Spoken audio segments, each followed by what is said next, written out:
Chair Garlick, Senator Lewis, great to see you. Members of the committee, it's truly an honor to be here with you today. My name is Carson Domey. I'm from Bellingham, Massachusetts, and currently attend the University of Texas at Austin. Like Caroline, I have the pleasure of working with the Massachusetts Association for Mental Health on this critical topic of expanding access to mental health education. In the fall of 2018, during my freshman year of high school, one of my closest friends died by suicide. This was a kid who, like many who share his story, had the brightest smile in the room and was always looking out for his friends. Though I always believed in the importance of mental health and its intrinsic relationship to your physical health, this experience and the subsequent impact it had on our community made myself recognize that our society is not doing enough to support the mental health and well-being of our young people. According to the National Alliance on Mental Illness, 1.15 million adults in Massachusetts live with a mental health condition. For reference, that's 6 times the population of Worcester. Furthermore, studies reveal that nearly half of Americans do not seek treatment for mental health conditions and often delay seeking help for an average of 11 years.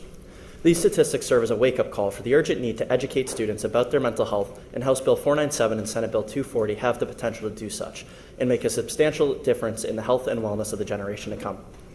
This legislation will incorporate mental health education in the physical education curriculum, creating a partnership with our educators to equip youth with the essential skills to assist in managing their own well-being while simultaneously fostering a culture of support within schools.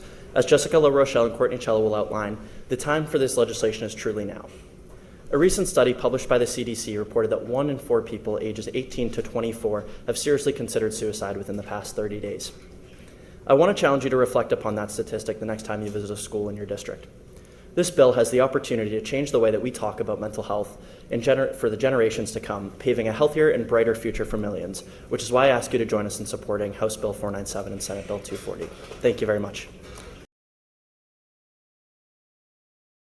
Chair Garlick, Chair Lewis, and honorable members of the Joint Committee on Education, thank you for the opportunity to testify today.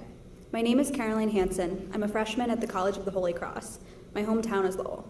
Today I'm here to testify in favor of bills Senate 240 and House 497. Mental health education in schools is more necessary now than ever. Society's youth not only needs to be educated, but deserves to be educated about this topic. A detrimental stigma has surrounded mental health conversations for years, especially when talking to children. My entire life, I've struggled with anxiety. It complicated my daily life for as long as I can remember, school always being the most affected. Whenever I had to leave class due to an anxiety attack, or when I was dismissed from school for therapy appointments, I was questioned by my fellow classmates who had no clue what was happening, and who's to blame them. They had never been exposed to conversations or educated about mental health in any capacity. I sat through years of health class where we learned about cancer, smoking, eating healthy, and exercising.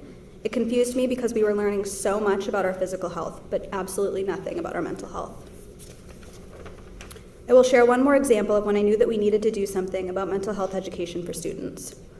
I lost my dad in 2018 when he unfortunately died by suicide.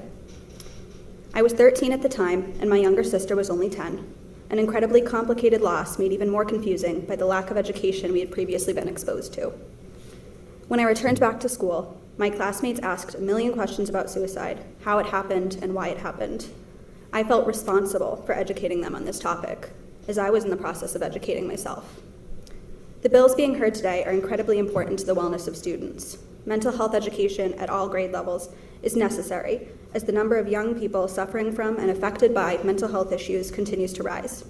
These bills have the ability to change the lives of the students of Massachusetts for the better, teaching first graders that keeping their minds healthy is just as important as keeping their bodies healthy, or teaching high schoolers how to respond to a friend considering self-harm. Education is the most important. In closing, thank you to Chair Garlick, Chair Lewis, and members of the Joint Committee on Education for the opportunity to speak here today. I am Courtney Chelo. I am the Associate Director for Government Relations at the Massachusetts Society for Prevention of Cruelty to Children, and in that role, I coordinate the day-to-day of the Children's Mental Health Campaign. Thank you for the opportunity to testify in support of these bills today. In short, the purpose of this legislation is to provide students with information to understand their own mental health, skills to build and strengthen their own resilience, and resources to provide them additional support when they need it. At least 13 states, from Maine to California, have enacted laws requiring mental health education in schools, and the need for mental health education is more critical now than ever. Youth have been particularly vulnerable to poor mental health outcomes stemming from the COVID-19 pandemic. isolation, changes in routine, anxiety, and uncertainty associated with the virus, financial and food insecurity, and parental stress all negatively impacted child mental health, putting youth at risk for mental health and substance use challenges that, left unaddressed, can create lifelong challenges. An online survey conducted by the Department of Public Health here in Massachusetts between September and November of 2020, almost half of all youth in Massachusetts, about 48%, reported feeling sad or hopeless almost every day for 2 or more weeks in a row. This is 21% higher than data in 2017. Youth in Massachusetts are also reporting post-traumatic stress disorder-like reactions, including having nightmares, avoiding situations, constantly being on guard, and feeling numb or detached. Unsurprisingly, this has a disproportionate impact on Indigenous, LGBTQ, and disabled youth. Mental health concerns and conditions can interfere with academic performance, social development, and health. And helping to mitigate the effects of significant stress and trauma on youth requires a community-wide approach. Schools are the logical partner to provide mental health education and awareness, as they are where children and adolescents spend most of their time. Studies of several mental health education programs indicate that they are effective in improving knowledge about mental health, decreasing stigma, and increasing students' willingness to ask for and receive help for mental health problems. On behalf of the Children's Mental Health Campaign, hope that you will report favorably on this bill.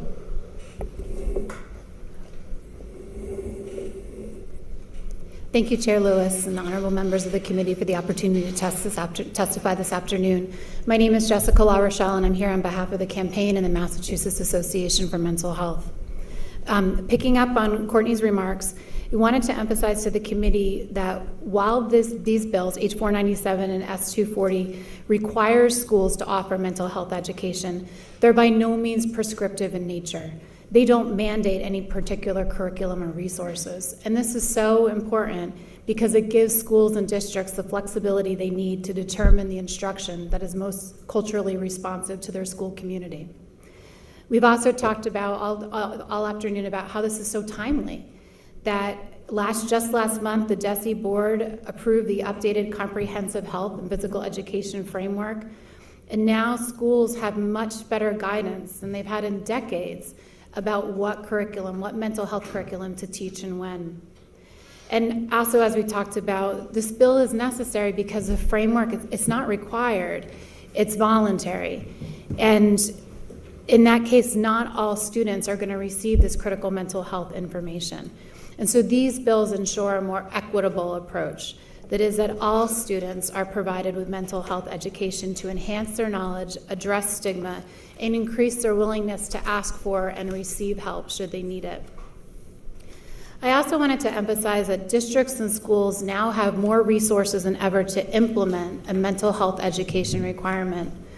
First of all, DESE is already beginning work to support schools and districts to implement the new framework.